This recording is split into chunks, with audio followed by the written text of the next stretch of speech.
I'm Jenna Wolfe. That's the Hall of Famer Cris Carter. This is Nick Wright. It is a Friday morning here in New York City. Big plans this weekend. Things are happening. We made it to the end of the week. It's been a great week. I'm glad you're feeling better. I had to turn my FP down. That voice is strong. It's a little loud. Professional. Sorry, we'll bring it down a little bit. And I'm in a great mood. Preemptive Happy Mother's Day to all the mothers out there. Yes. Jenna Wolfe. Thank you. To each Danielle, of our wives. to Sue, of course. To everyone out there, since we're not going to be on the air Sunday, Happy Mother's Day, everyone. My That wife, is very nice. this is the best Happy Mother's Day she'll be getting from me, because on Mother's Day I will probably be in Boston watching a basketball game, but such is life. I think she'll understand. Was that you Was that you asking for permission, or was that you getting an apology? This is a ask for forgiveness rather than Okay. permission situation. It felt like that, Nick. Yes. Cris Carter, you sign off on that, correct? Yeah, happy Mother's Day, JC. You should be saying Happy Mother's Day to your mom. Okay, because Sheila, actually Danielle I love is not your mom. Happy Good Mother's point. Day. Say hi, Mom, meet me in Boston. Happy Mother's Day. Yeah. Good stuff right there. All right, speaking of Boston, if you weren't happy with the way the Eastern Conference Finals played out last year, fret not. We're doing it again this year. Same stage, same team, same superstar. Cavs have gone through 34 lineup changes, with the only constant being LeBron James. Celtics have relied on 20-somethings with their stars Kyrie Irving and Gordon Hayward out, and their star being Al Horford. Here's Kevin Love on how we got there. They have a lot of guys that can do a number of things, and guys that have really stepped up. And it's not just one player. It seems like, whether it's been a rookie, whether it's been, Rozier coming in and playing poor, Al Horford's playing out of his mind. It's been a lot of guys, and that's just three of the many. Jaylen Brown too. It's been a lot of guys that have played at a high level. So. In some ways it could be looked at as a surprise, but I just think both teams stepped up to their level of play, and both teams have done that. Okay, so all that is true. That being said, CC, should the Cavs be worried about the Celtics in Game 1 in Boston, where they play lights out? Yeah, I would be concerned, especially in a series like this where the momentum is going to shift a couple times. The Cavs coming off a dominant performance against Toronto. They've dominated the East, and I think that the psyche that they have against Toronto is very similar to what they had against Boston. Now, I just want to see if that first game, which we were able to see in Toronto, in Cleveland, how critical that game was. Toronto has a chance to win it in regulation, point-blank range, not able to get a bucket, a lot like Boston was able to stop Philadelphia and Joel Embiid from scoring late in game number 4. So that right there, I believe, turned the tide. I believe Cleveland still would have won that Toronto series. But that game going into overtime and LeBron and the Cavs ripping the heart out of the Raptors, that proceeded afterwards. So that game number 1, I believe, is very, very critical. It's critical not only for Cleveland that they show their dominance over this young team, but also for a young Boston team that knows that they play different on the road. They know it's important against LeBron not to lose home court advantage. You'd much rather lose it later in the series, maybe in Game 5, but you don't want to lose it in Game 1 or 2, especially in Game number 1. Particularly Game 1. If they lose it in Game 2, it just feels different. It feels different than in the first game of the series, the Cavs take home court. Yeah, I think they still have more confidence if it's 1-1 going to Cleveland that we could win one game Why there. is that? Is it just a deflating blow? It's a deflating blow. But it is, and we're going to talk about the Rockets Warriors series in a moment. It's why Game 1 is so critical for Houston. Those 65 wins can go out the window in the first, 48 minutes. Also, you're calculating in the dominance and the experience of the other teams being Golden State and Cleveland. Right. Listen, when you talk about LeBron's dominance over Boston, that's a real thing now. We made a big deal out of the fact that LeBron's winning streak against the Raptors in the playoffs going into this series, he had won 6 straight. He had won 3 consecutive games in Toronto. It obviously turned into 5, that being playoff games. Well, LeBron James against the Celtics in Boston has won 6 in a row. LeBron James against the Celtics anywhere in the playoffs, that was in the playoffs as well, he's won 10 of 11. The Celtics' best player, you said Al Horford. Al Horford, this is remarkable. Al Horford has played 17 playoff games against LeBron James. He's 1-16. Al Horford is 1-16. That's almost impossible. It's almost impossible. It was 3 straight sweeps, and then last year when they took them to 5. Last year's Game 3 was the first time in 15 chances an Al Horford team has beaten a LeBron team. So there is that type question of for history. you, too. Al Horford, how many times was he a higher seed in the... Absolutely. So they were the 1 seed in Atlanta and got swept. They were the 1 seed last year in Boston and lost in 5. The 2 previous sweeps, he was the lower seed. But the last 2 times, he's been on the 1 seed and gotten swept and then lost in 5. This time, obviously, he's on the 2 seed, but still higher than the Cleveland Cavaliers and LeBron's team. So that mental edge, I think, is real. What I think Boston has going for it is 2 things. And you and I disagree slightly on this. I think they have bodies to throw at LeBron. I think Marcus Morris. I think Jaylen Brown. I think, oddly, Semi Ojeleye is going to play a role because he's built like an NFL tight end. We saw Lance Stevenson be a pest. I think Marcus Smart is a rich man's Lance Stevenson. I think Marcus Smart is a better version of what Lance Stevenson tries to be. So you have people you can throw at LeBron, and the other edge they have, Jenna, is Brad Stevens can look at that Indiana series and say, well, go ahead. I was just going to say the same thing. Do what they did against the Pacers and not the Raptors. Go ahead and follow that blueprint out and see how the Pacers took them to 7 games as opposed to what happened with Toronto. And see, that's about not so much what the Pacers did against LeBron, but how the Pacers defended the others compared to how the Raptors defended the others. Brad Stevens now has an 11-game blueprint, what not to do, what to do to make sure Love and JR don't get off. Right. I think the only thing that's hard to duplicate, it's hard to duplicate the lack of confidence that Cleveland had, or lack of confidence from the end of the season into that first series.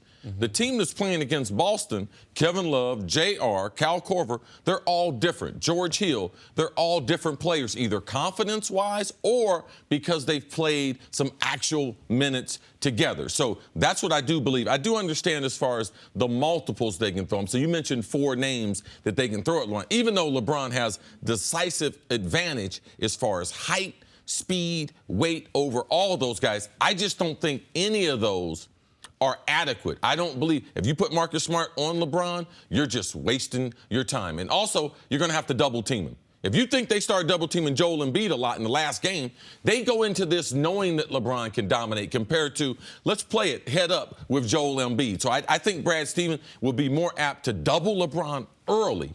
So the scheme would have to be just a little bit different. Is there something to be said for the fact that this Boston team just feels like it doesn't care? Like they came out of this Sixers series knowing that the Sixers were long and tall and fast and had these superstars and had tons of momentum coming into the postseason, played their game kind of heads down, did their thing, not a ton of showboating, and sort of sailed through that series. When you say don't care, you mean they're not intimidated? The same way Toronto kept saying, you know what, in the end, LeBron was in our head. In the end, the record that LeBron and the Cavs had against us, that sort of creeped in. Well, LeBron has that record against the Celtics. Does it feel like the Celtics aren't as fazed by it as the Raptors were? Well, this is what the Celtics have they can fall back on. Game number 1, first few minutes of the game, their all-star, they just acquired Gordon Hayward, he goes down. 2/3 of the season going to not going to be available for the playoffs, Kyrie Irving, he goes down. So they have a monumental win over Philadelphia, who people were predicting would represent the East in the finals if LeBron and the Cavs didn't make it. So they have that to fall back on. All right?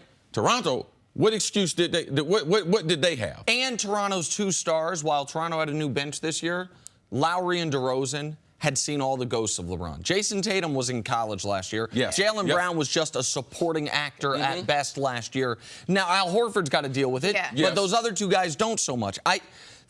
Where I think Cleveland, though, has the decisive edge, and they are the only team, one of the only team in the East I'd be saying this about, is Boston. We saw Game 1 against Milwaukee, Games 3 and 5 against Philly. They have this unrelenting belief. If it is close late, that is our basketball game. They have won, I believe, 16 games this year where at some point they trailed by 15 points. They are the best closing team in the league. That is due to the execution of the players and the schemes of the coach. Well, they're going up against a guy who right now appears to be playing at a level as the greatest closers in NBA history. Like, no one right now has more confidence late in a game than that guy, than LeBron James. So one place that Boston has had an edge on Giannis in Milwaukee, Embiid and Simmons in Philly, they are not going to have the edge against the Cleveland Cavaliers. I don't believe so. I think this is personally I think it's odd. I think all these games are close, but I also think it's a short series. Like, I don't think the Cavs are positioned to blow the Celtics out a bunch, but I don't think the Celtics are positioned to win a bunch of games in this series. Yeah, I believe the home court advantage plays a part in it. Boston's players play better at home, and they win a couple games. They haven't lost at home all playoffs. Happy Mother's Day, Danielle. Nick's going to be at the game this weekend. There, we just dropped it on you. I'll hang out with you. Coming up, let's talk about what's going on out west. Is Game 1 already a must-win for the Rockets over the Warriors? That's next. First things first. This time of year brings us two things, graduations and Father's Day, and the gifts that go along with them. Before you buy Dad another tie or that grad balloon that's just going to float away, ask yourself this: does my dad or my grad like wings or sports, or better yet, both? If the answer is yes, then get them a Buffalo Wild Wings gift card. Right now, if you purchase $30 worth or more in store or online, they'll give you a $5 bonus to keep for yourself. That's a gift that gives back. How generous of you. Buffalo Wild Wings. Wings, beer, sports. Terms and conditions apply. All right, the matchup we all anticipated out west. The one we all sort of knew we'd get. The one that'll make us East Coasters stay up way past our bedtimes. It is the Warriors. It is the Rockets. And it is Monday night. The Rockets haven't won a championship since 1995. Married with Children was still on TV. The Warriors have won 2 in the last 3 years. Golden State's head coach Steve Kerr is aware of the advantage, experience, and hardware that his team has. I like where we are. Our guys have rings. That's a good position to be in. To me, the hardest championship is the first one, as an individual player and as a team, because you don't know. You don't quite know if you can do it. Once you get the first one, there's a little bit of house money, but you want it again because it's an unbelievable feeling. So I like our position. We're going to go in here knowing we're the defending champs, knowing we've got a couple championships here the last few years. Let's go get another one. So we just talked about how important it is for the Cavs to win that first game in Boston. How important is it for the Rockets to get off on the right foot and win Game 1 against the Warriors? Critically, wildly important. I have picked the Rockets to win this series for the last few months. I've said I believe the Rockets are the best team in the NBA. I think that their 50-5 record with Harden, CP3, and Capella playing is remarkable. I think the 65 wins matter, but almost all of that goes out the window if you lose Game 1. You lose Game 1, you might as well have won 55 games because you're giving home court to Golden State.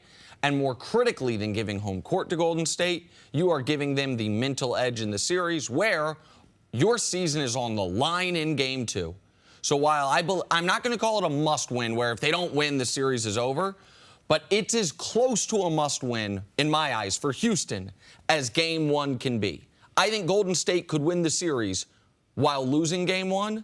I think it is very hard to see a path for Houston to win the series if they lose Game 1. Yeah, and there's no comparison Game 1 in the East and what Boston, the pressure they have, which is real, compared to the pressure that Houston has as the #1 seed, winning 65 games because of Boston. Man, you know what Boston's looking forward to? This young team with the 2 stars they have. Yeah. That's what they're looking forward to. So regardless of what happens Game #1, regardless of what happens Game #2, but in Houston, it could be they could be in a must-win situation in Game #2. 65 wins, totally out, home court advantage, already lost, and I believe the wild card is Steve Kerr. The reason why he keeps talking about these championships, because that's what he's telling to the team. And that's an actual strategy, just like playing defense, just like how they're going to move the ball. And the strategy is in crunch time, we have this feeling of winning more than they do. Their coach, nothing but disappointment. Chris Paul, first time being in a final. James Harden has been to a final, but is not a champion. So I heard Steve Kerr. And I believe that is the constant theme that Golden State is going to have as they go through this series, even if they were to get behind a game or 2. They're trying to rely on their championship pedigree and their championship experience. And Golden State has seen in the toughest series they've ever had other than the finals, they've been down 3-1 in the series and came back. Everyone pokes says, oh, you blew a 3-1 lead in the finals, and they did. But that was after overcoming a 3-1 lead, and that was before they added Kevin Durant. That was against Kevin Durant. But Kevin Durant has the experience on the other side, too. Exactly right. the other subtext of this series to me is fair or not, as brilliant, and I don't use that word lightly, as brilliant as James Harden has been in the last 4 regular seasons, this series will be a referendum on him, on his style, and on him as a champion-level player. A question for you. Is it similar to what KD, when he makes the decision, when they get in the finals last year against LeBron? Is it similar to that? Listen, I would say it's similar in that you're going to get the brunt of the blame if you don't pull it off. But the difference is, people didn't doubt, how good is KD really? And I still hear that with Harden. Harden's going to win the MVP, and there is still a segment of NBA fans that feel like this guy does it through bait and switch. He does it by tricking the refs. He does it with herky-jerky stuff. He does it with not just raw, great basketball skill. Now, I don't subscribe to that. I think he's a brilliant passer. I think he's one of the best step-back shooters I've ever seen. And I think his ability to draw fouls is a skill. Yes. But if Harden is not brilliant in this series, the Rockets can't win. And if he's mediocre in this series, they can't keep it close.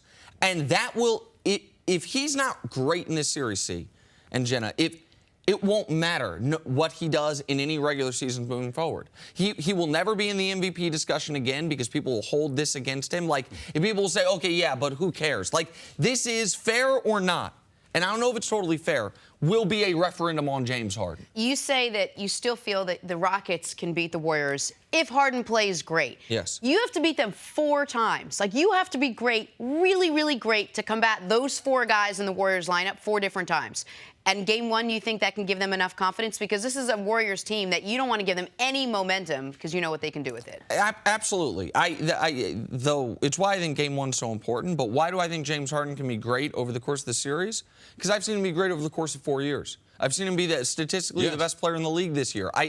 I believe in him. Maybe I'll look foolish for it. I believe in Chris Paul, and I think Clint Capella is one of the more underrated players in the league. Yeah, I think it's a great matchup. I think the styles, and it's also, you gave me some great intel on this. It's also 2 teams that really believe in basketball analytics. And now how they play and how they take shots and stuff is totally different. Their philosophies are totally different. But the concept of shooting threes, playing at a pace, and the spacing of the court are very, very similar. But of late, Nick, this is not like me. I'm starting to like Golden State. I knew it. I felt it the other day. I'm starting to understand the championships and seeing how KD, there is no answer to KD, you know, with Clay. So I'm saying right now, I'm not making a prediction, but the Golden State in the championship is starting to rub off. I felt it coming. I felt it coming the moment C.J. McCollum was out here the first day, and I said I got the Rockets in 7, and he was shocked. He was like, hold on. You don't just think they can win, you think they will win. And the more people you talk to around the league, it almost feels like people would be more shocked by Houston winning this series than by the Celtics beating the Cavs. That even though Vegas doesn't say it'd be the bigger upset, feels like people around the league think it will take a disaster for Golden State, an injury in the series. People around the league do have a lot of confidence in the Warriors. People around the league... And they've gotten to me. Yeah, I saw that coming, and so I get that. And you might be proven out correct on this. Listen, sometimes I'm a slave to history to a degree. The 65 wins really matters. You don't win that. That's a number that has been a key number in NBA history.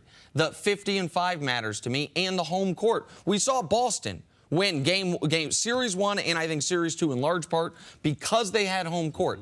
I think the home court matters. Now, if we get here Tuesday and the Warriors blew them out, I'm going to feel like a fool. 20 teams have won 65 teams in the regular season. And 15 of them won the title. And 15 of them won the title. Yep. Won the title. Not even, forget make the finals, win the title. It's a good number to keep in mind. I knew this was coming. I knew it. Set you up.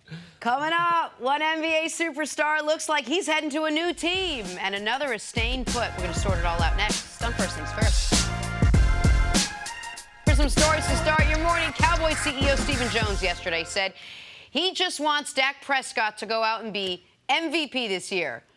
No problem. Way to temper expectations, Stephen Jones. Love exactly where the bar is. Cece, what do you think of what Jones said? I like the expectations, but you did everything but get him some talent. Since you're the general manager, I need some wide receivers. I need some guys to make it do what it do, Stephen. You can't be just putting those kind of expectations out there, and I got no frontline receivers. Come on, bro. And Dak Prescott doesn't have a great chance of being MVP of his own team, much less the league. Like, I love setting a bar high, but that's setting a bar so high you're going to end up limboing way under it. I don't see anything close to that from Dak this year. Zeke for MVP. Yeah, but that's a more likely scenario. On to Nick Wright's Kansas City Chiefs. Second-year quarterback Pat Mahomes came out and said that he and Kareem Hunt can have a, quote, great dynasty with the Chiefs. Boy, everyone's got some high expectations coming into this season. Chiefs have not been to the Super Bowl since 1970, so... Nick, what are realistic expectations? Mahomes, I know you're a young man. Let me give you a very quick history lesson. This Kansas City Chiefs team, a dynasty. We haven't been to a conference championship game since Joe Montana was our quarterback. We've won one playoff game in 24 years. Let's pump the brakes on dynasty and just how about we don't blow 3 touchdown leads to the Titans? Let's work on that, please. What about just some basic goals? I want to win my division. I want to be a competent starter. One day I want to make the Pro Bowl. One day I want to be the best quarterback in my division. Just some small stuff. Baby all steps. these rings and everything. Man, all these kids are dreaming big. Dreaming real big. Baby steps. AP, Adrian Peterson, spent the first 10 seasons of his career with the Vikings. Last season, he spent time with the Saints and the Cardinals. Now he says his neck is completely healthy and he still wants to play football. CZ, can Adrian Peterson still contribute to an NFL team?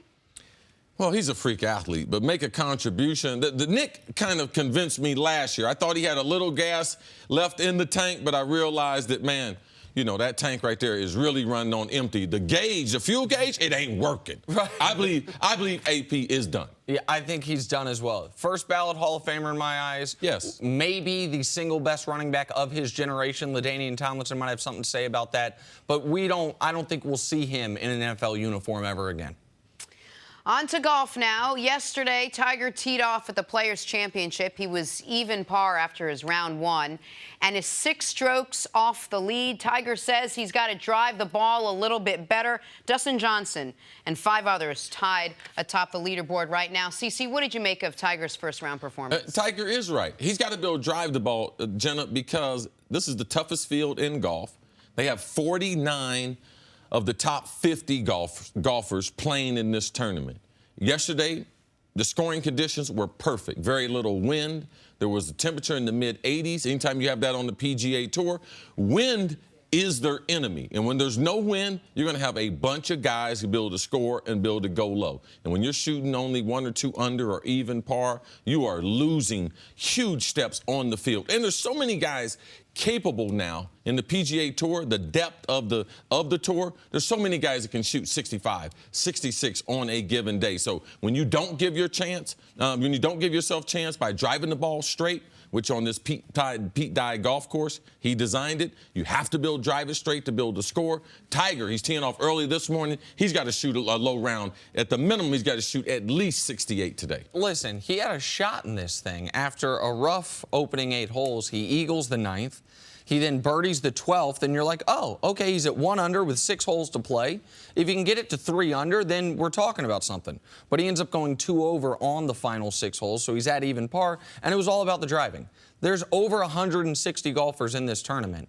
He's in the bottom 30 in driving accuracy, in the bottom 30 in shots gained off the tee. He was, once again, really good around the green. I'm not talking putting. I'm talking about if it's in the bunker, anything chipping, anything within 30 yards, he was really good. But that was the only part of his game yesterday that was really good. One thing I did see, Jenna, I think you'll like this. Because Tiger's back, let's not forget, he's the only player in the history of the PGA Tour that's ever played with a fused lower back. But what you could see yesterday was Tiger's frame is a little bit thinner. So he's working out more. His regimen is starting to become a regular routine like he was into before. So seeing that means he hadn't had a setback. So he needs to be able to make it to the weekend because these all getting 4 rounds in is very important. Question before we move on. We talked about yesterday that there's always one component missing to Tiger's games, and which has been the case the last few tournaments that he's played, either his long game or his short game or whatever it is.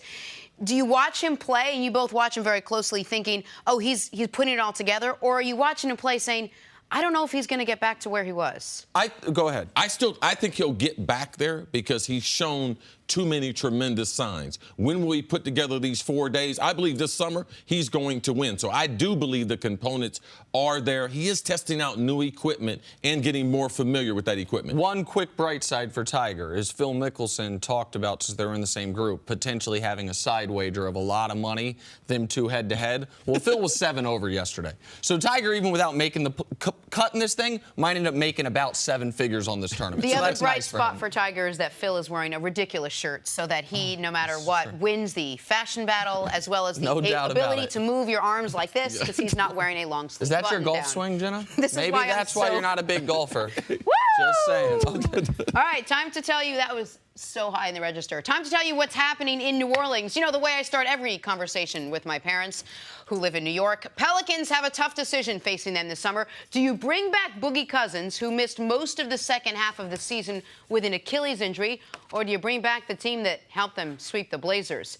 Head coach Alvin Gentry said he wants Cousins back. Nick, what do you think? Should they bring Boogie back? Yes. I thought that one of our producers, Deontay, made a really interesting point on this. That it's so hard, and it's a rarity for him, but I want to give him credit. No, Deontay, we love you. I do. It's hard to beat the Warriors out Warriorsing them. You're going to have to try to do it a different way. Yeah, there's only so many shooters. And there's only so many guys that can play at the pace, and there's only it's really hard to do it that way. And if you're the Pelicans and you have the best big man in the NBA in Anthony Davis, and then potentially also the best true center, the guy that can play the 5 and only the 5 in Boogie Cousins, if you can keep that together and force the Warriors to react to you, basically dictate that the Warriors cannot play the lineup they love to play so much, the small ball Draymond at 5, KD at the 4, maybe that's the path. Maybe that's the best way forward. And the other component of this is, assuming Boogie rehabs decent from his Achilles, he becomes an asset if it doesn't work. And if you just let him walk, well, how are you replacing that? If it doesn't work, you can trade him at the deadline. You can trade him next year. So I would definitely bring him back. A lot of people are skeptical of 2 things with Boogie. And number 1 being his health, that Achilles. How will he respond? We haven't seen great results, guys coming back in the NBA from an Achilles. And the other thing is Boogie's overall attitude and his ability to be able to get along with the organization and his teammates. Now, no organization has gotten the feel or had Boogie acting the way he's acting now. His teammates, they understand him. I think that he's been far more mature. I think that he's gotten some help off the court, more so than before, not looking as if he had a problem in Sacramento. He's addressed some of those things. So his overall growth is greater than at any point in his career. And it reflected in what he was able to do on the court. And I think, with respect to our friend Chris Broussard, who says he doesn't think Boogie's a winning player, I think it's unfair. And here's why. Dude was in Sacramento for 6 years. Sacramento, while he was there, they had a combined head coach, general manager, point guard, 17 different people.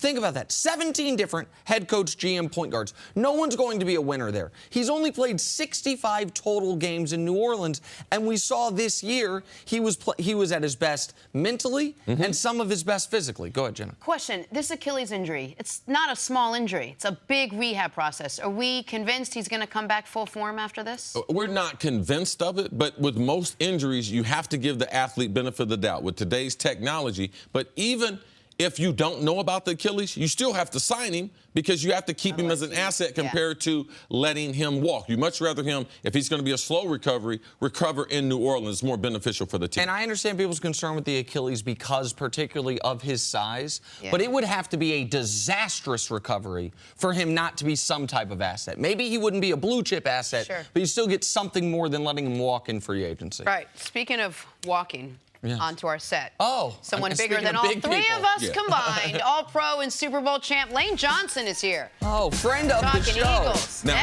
it's a legit.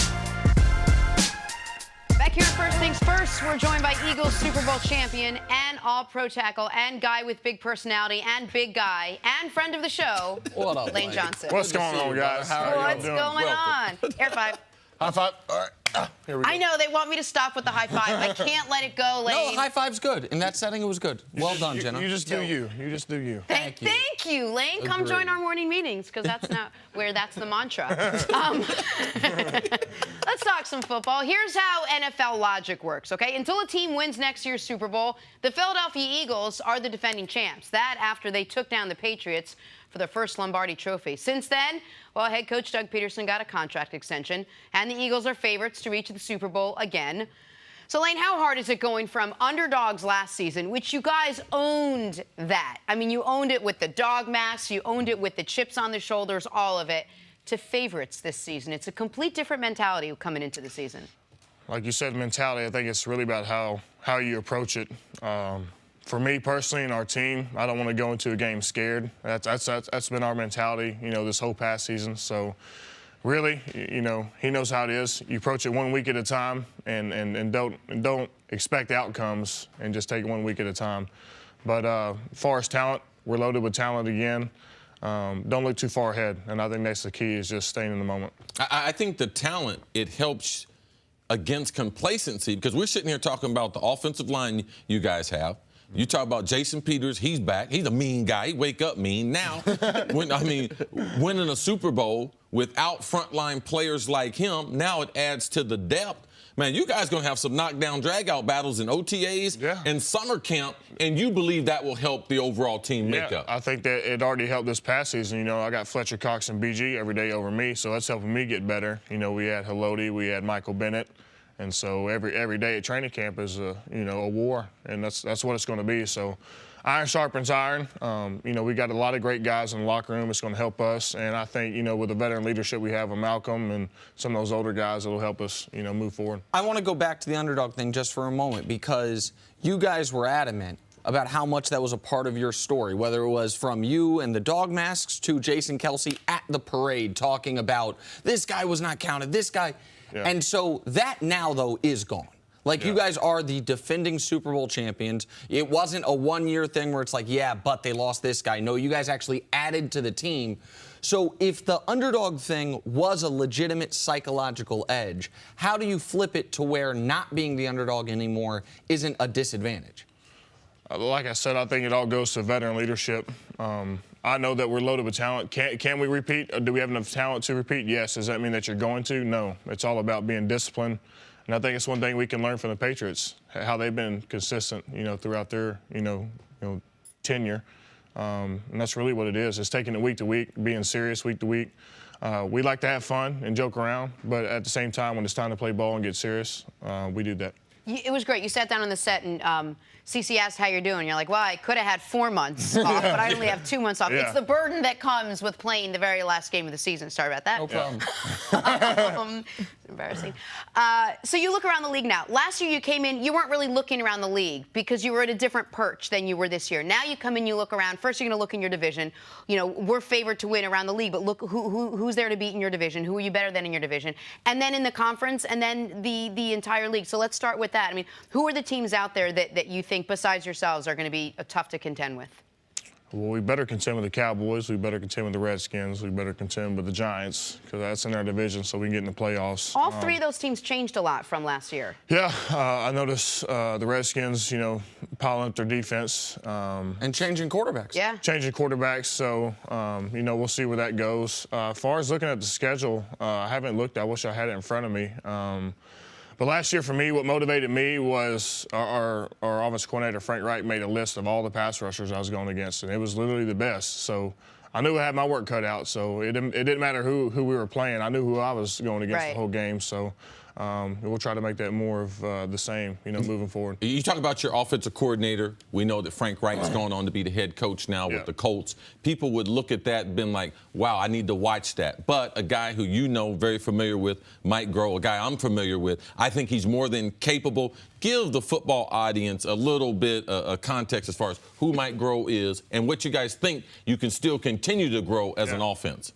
Young, energetic guy. He comes in with a lot of knowledge. Obviously, I think he was there with Alshon for a little bit, so him and Alshon have a close bond. But just his interaction with players, showing that he cares about us, that gets us. His dad was a coach in the NFL, college coach. Yeah, so he's been around the game his whole life, and him being around us, he has a colorful personality. But like I said, when it's time to get to business, we get to work, and I think it's just a perfect balance for us. For you guys, do you feel from talking? I know you guys training camp didn't hear it. You guys have only been together as a team a few times.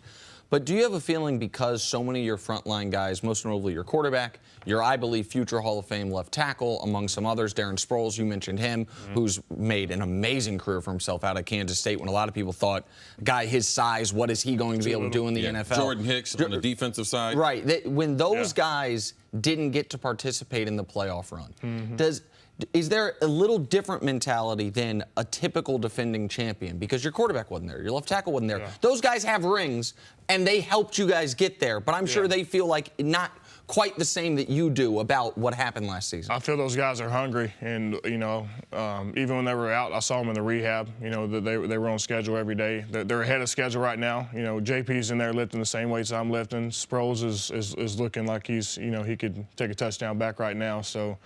And Carson, he's ahead of schedule too. I'm not sure if he'll be there week 1, but I know he's trying to.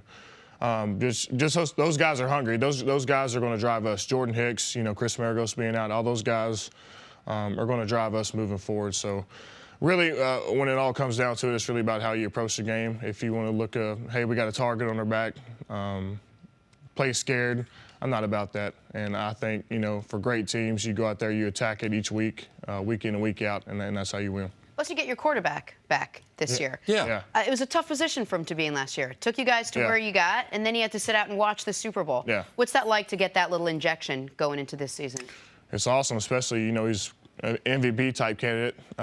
Really blossomed his second year. You saw what he can do in the pocket, outside the pocket, making, just extreme plays. Yeah, we saw what happened outside the pocket. Yeah. That's what put him outside. But just one thing about Carson is how selfless he was. I think he was genuinely proud of Nick and what he'd accomplished. And, you could say, a lot of guys would say the same thing, but I don't think they mean it. Okay. But, that's just what kind of guy he is. And, he was behind us the whole way. And as an offensive line, you talked about you and Jason Peters in the weight room grinding. You start having conversations. Your future franchise quarterback is nicked up going into the season. How much of that are y'all taking it personal to make sure that we keep him clean, make sure that he comes back with confidence, making sure he doesn't get hit? Now, I know we haven't gone through training camp and a lot of that, but you've had conversations about trying to be able to protect the future of the franchise. The way I see it, it's life and death for me. Hey, you go out there and give a few sacks, you'll be back on the couch watching it on that TV right there. So, moving forward, with our O-line coach, there is no complacency. We go in that meeting room every day. It's fired up, and we know how valuable an asset Carson is. We know the talent that we have, on the offensive line. So, moving forward, we have a job to do, and we know that we have the ability to do it. It's just about being accountable. And Peters is really good about making us all be accountable. What you just said there's really interesting, because it reminds me of something Cris actually said offhandedly before the show today. Pat Mahomes, the quarterback of the team that I root for, him from Kansas City. He's talked about getting we're going to start a dynasty, me and Kareem Hunt. Yeah, him and the running back. Right. Yeah. But Cris mentioned, he was like, man, when I got to the league, my first goal was, I don't want to get knocked out on special teams. Yeah. Second goal was, I cannot go back to my mama's house. I apologize for putting this on television, but I got to stay in the league. For you to say, as top 5 pick of the draft, you're on the second contract, big contract, you're a Super Bowl champion, All-Pro. For you to say, man, I'm still fighting for my job, that there's still in the back of my mind, if I play poorly, I'm forget being on these shows, I'm not in the league. That's a remarkable mindset to me. Yeah, I just think, as starting as a young player, you kind of have big eyes on everything, but as you continue to grow, your confidence grows, and that's how you become the player that you're meant to be. So my confidence is high. It's not arrogant, but I feel like I'm in a position to where I can make a run to get multiple Pro Bowls. I got to be consistent, be accountable. So I feel like I'm in a good spot.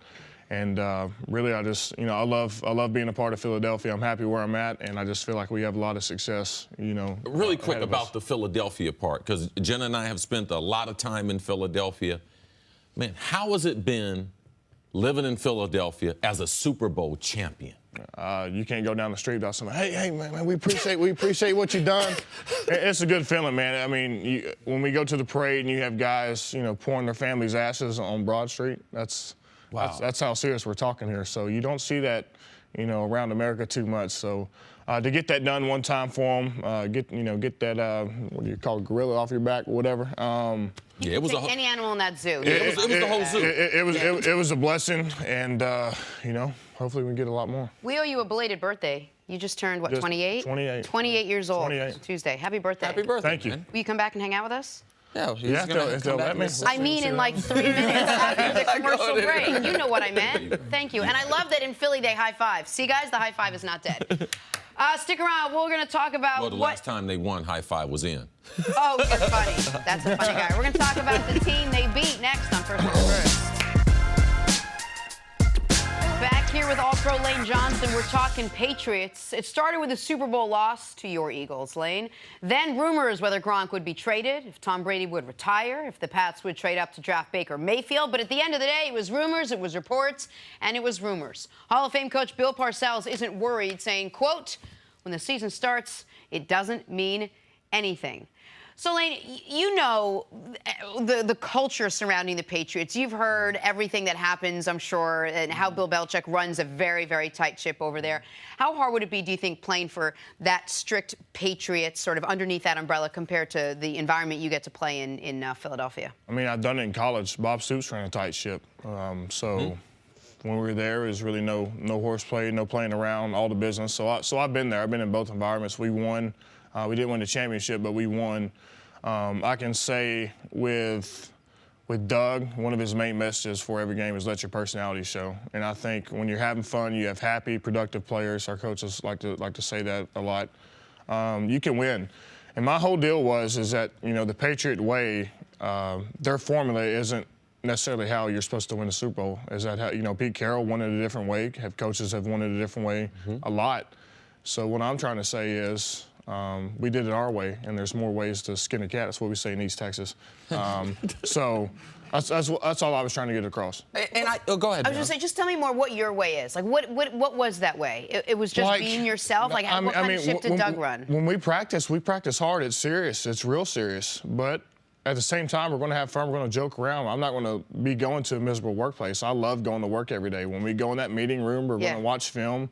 There's going to be plays where, I get busted up, somebody else gets busted up, we're going to laugh, or you're going to get humbled. Yeah. And I just feel like that just grows everybody closer. Not everybody's walking on eggshells, not everybody's tense.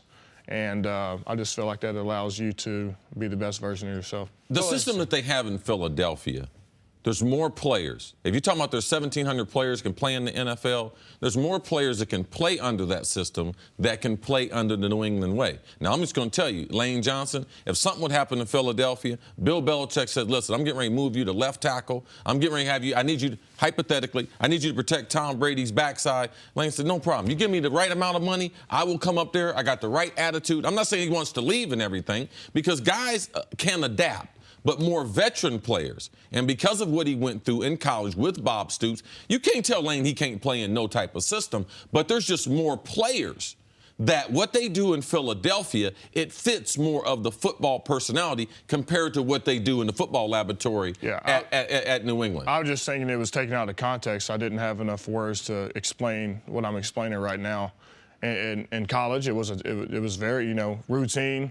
If you're late, you get disciplined, and that's how it was. I mean, it's very similar to what New England does, kind of a no BS policy. Right. So I've been there. So I've been on both sides, and like you said, as you get older, it's all about being able to adapt. Listen, no one can argue that the Patriot Way hasn't worked for them, but I have seen a lot of different teams try to adapt it. And it has not worked there. And I saw the Kansas City Chiefs bring in Scott Pioli, bring in Charlie Weiss. We're going to run the Patriot Way, and it blew up on them. I saw Bill O'Brien in Houston for a long time. We're going to run the Patriot Way. And it was not successful until, by the way, it looked like it's going to be successful when they got a quarterback. Go ahead, Sam. And also Tom Coughlin. Tom Coughlin had a way a lot like Belichick. He realized, man, that system is not going to work with these current players. So it works because of Belichick. But the other coaches that have come under them and tried to implement that, it has not worked. And I don't believe that Matt Patricia in Detroit is going to run that same type of system. And here's the reason that I know people give me a hard time because I picked against you guys basically all year long. You gave me a hard time. Your former teammate Trey Burton gave me a hard time. The Eagles' damn social media account did on the day of your parade. We'll bury the hatchet. All right. Okay, appreciate that. If Lane Johnson says we're good, then we're good now. Yeah, but he said he was burying it in your forehead. But I really hope you guys have sustained success. And the reason is exactly what you're talking about. It's a copycat league. And the Patriots were the paragon of success in this league for so long that a lot of teams, I think, put a disproportionate impact on the Patriot Way, as opposed to a big part of their success is the coach and the quarterback. Like number 12. Number 12. Like a lot of teams, would Tom Brady be successful under Doug Peterson? I think he probably would. Like, so if you guys have sustained success, then I think teams might say, oh, so this whole idea of having to coach guys up about what they're going to say to the media, not that important. This idea that everything has to be, you bring up college. I don't mind coaches treating college kids a certain way. But when we're talking about grown men, so like I think that way, if you guys succeed, continue to succeed, I should say, it can permeate throughout the league to a degree. Yeah, I think this game is always evolving. Like you saw Bear Bryant, the Junction Boys. Hell, you know, tougher is better. You know, the first season at A&M, where they go, they almost lost every game. So there's more. There's multiple recipes to success, is all I'm trying to say. You know, can we sustain? We'll see. But I think, as far as moving forward, we're going to keep doing us and see where it plays out. It's worked out so far. Lane, why do you think the Patriots are so successful? They're coming into this year as the favorites in the AFC. They have a quarterback who's 142 years old. Yeah. Gronk, who you know, you don't know if he's going to make it through the season. That's kind of about it as far as big-time weapons, and Bill Belichick. And everyone says, well, they're going to win because they always win in the Patriot way, and then they leave it at that. Why are they so good? Because of the 142-year-old quarterback. Yeah. That's why. What I saw in the Super Bowl, what I saw over the years, it doesn't matter how good of a pass rush you have. He's going to get the ball out quick. He's going to take away your strengths. That's what he's been doing his whole career. What I do admire about Tom Brady is he was drafted, 6th or 7th round. Yep.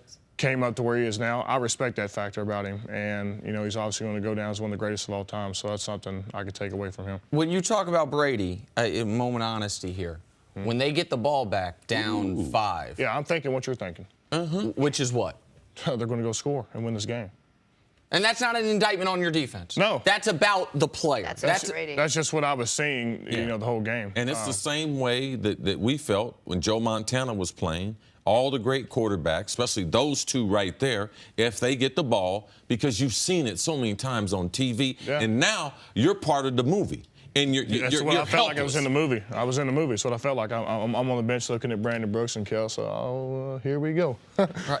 And luckily, you know, Brandon got that strip sack, and, you know, they had the Hail Mary that, you know, that wasn't good. So it could have, you know, definitely could have went in their favor. What's the feeling on the strip sack? Because you're feeling what I'm feeling, which is they're going to do it again. These guys are somehow going to do it again, and then you see the ball come out of Brady's hands, and you guys have it. I'm going nuts. It was like, finally, there's something is going right for this city, and that's just the whole team felt that. All right, we got the schedule here. Take a look at this right off the. Is that the Eagles? Yeah, schedule there you go. There? I highlighted it. Is there a matchup on there? Is there a team on there that you think will give you the most trouble? Or do you focus more on your exact matchup? Because that's what he was saying during the break. I really focus on my exact matchup. Also, let's not forget now. He told you he hadn't looked at the schedule. Now, I know we have this big schedule review and everything. Hey, man, the schedule's coming up. Now, we got one of the best linemen in all of football. Told y'all he hadn't looked at it. Yeah. So the schedule might be blown a little out of proportion. That's fair enough, but it's fun for guys that don't actually get to play in the game. Yeah. So I'm into it. Yeah. I can tell you right now, Atlanta, I'll have Vic Beasley, who was, you know, All-Pro a couple years ago. Tampa Bay, I'll have Jason Pierre-Paul, who I've been playing with the Giants. Indianapolis, not sure. Tennessee, they have Arakpo. Minnesota, they'll have Daniil Hunter. They'll have Everson Griffin. New York Giants, they'll have Olivier Vernon. Not sure This who is they're gonna have. This is looking at it for 8 seconds. You mentioned Jacksonville has you know, a very good front. You know, the Rams are going to have a very good front, especially interior. It's going to be a lot of work for the guards. You're a lot like a wide receiver. He looks at the DBs he's going against. Yeah, exactly. But also, it's weird because left tackle, obviously, Lawrence Taylor changed the importance of left tackle position. There's the great book, Blind Side. I get it. But when in today's NFL, we were talking about this off the air, the best rushers are typically left defensive ends. So they're going up against you. Like, you're dealing with the toughest. It was the change in football. Football realized they're putting the best players, the best athlete at the left tackle. So defensively, they said, we're going to put our best rusher on our left side, who traditionally will be going against a weaker player. That's why Philadelphia went after Lane Johnson and got him to go opposite of Jason Peters. It seemed like the right side was seen more as a power side back in the early days. But now I'm just saying, you look up at the pass rushers I'm going against, and not just me, it's all the right tackles. It's not easy. And if they think it's easy, come over there and get some of this work. That's all I'm trying to say. And that's really it's the truth. And you want to remake the image of the position to a degree. I don't want to misquote you, but like when we talk about offensive linemen, it's almost like we talk about left tackles and then the rest of the offensive line. Yeah. You hope your play and what you can do can change that to a degree? I hope so. I just hope people become more educated on what the NFL has evolved to and what the offensive linemen are going through now. It's not just the left side. It's everybody's getting a taste of poison every Sunday, and that's how it is. And it's getting tougher. I mean, these guys are freaks coming off the edge. They have DB-like speed. That's why Von Miller's doing what he's doing. That's why Aaron Donald's doing what he's doing inside. And, it's only getting tougher for us. It also lets you know the Philadelphia, what they're going to try to duplicate where teams are, they're going to put it out there. You got to have 2 great tackles, at least. And typically, most great offensive lines have 3 tackles. They move a tackle into guard. And that's what you see what they have with Peters and Lane Johnson for the Philadelphia Eagles. They have 2 great bookends. There's no left tackle and right tackle for that team. And one point you've made, I want your opinion on this before you go. You've said a lot, that the way you put it, God made more people that can rush the passer than protect the quarterback. Yes. That there are just more, there are more physical freaks out there that can do D-line rushing stuff. You guys got 7 of them on your team, than guys who can do what you do. Do you think that's accurate, that there's just more great D-linemen in the league than great offensive? It's so hard to scout an offensive lineman. You think you have a for sure pick, and then you go and look at these past drafts, and a lot of them are what do you perceive busts. It's hard. It's very hard. And like I was telling him earlier, a lot of what they're doing now is getting ex-tight ends, ex-guys with extreme feet. Some guys are getting basketball. I look at DeMar Dotson with Tampa Bay. He's 6'9", ex-basketball player, has length, has that